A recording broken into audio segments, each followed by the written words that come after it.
Now, this Friday, the bodies of 6 French humanitarian workers killed in Niger have been transported back to France, with Prime Minister Jean Castex due to lead a national tribute later in the day. Now, these are live images coming from that ceremony. According to intelligence officials here in Paris, the individuals were likely the victims of a premeditated attack targeting Westerners. Now, no one has yet claimed responsibility for that onslaught. However, the issue has raised fresh questions about a massive troop deployment aimed at bolstering security in the Sahel region. Now, for more on that story, I'd like to cross to France 24's Erin Ogunkeye. Erin, thank you so much for being with us.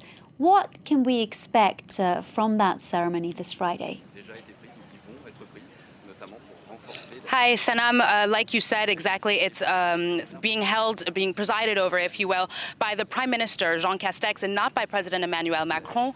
Now, as you mentioned as well, the ceremony being held on the occasion of the repatriation of the 6 bodies of the French victims earlier at Orly Airport, south of Paris, this afternoon. There's not much information about the ceremony because the families wanted it to be as private as possible. So unlike ceremonies we've seen in the past for French citizens or military personnel that were killed in the region, this time the ceremony is completely closed to the public. Only French officials will be public, and the families, of course. Now, Erin, we know that the 4 women and 2 men were killed on Sunday, with a Nigerian guide and driver, of course. What else do we know about the attack itself?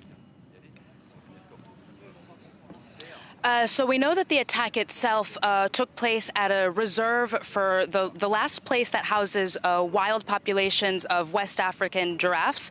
Now, unlike much of the rest of the country, Niger, this place, Kore, was known to be safe. It's the place that humanitarian workers, expats, and locals alike went to see the last population of these West African giraffes. The park has not seen any security issues or attacks since it opened a couple of decades ago.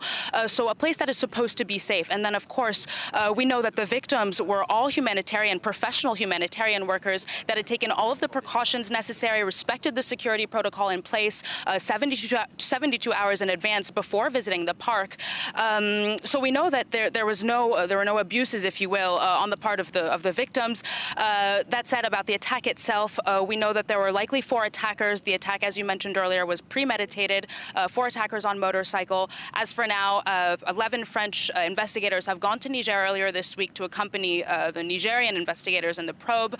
Nobody has claimed responsibility for the attack, so we'll have to wait in the coming days and weeks to see what's revealed. Erin Ogunkeye, they're reporting from Paris's Orly Airport. Erin, don't go anywhere. Of course, we'll be coming back to you once Jean Castex starts that tribute later this Friday.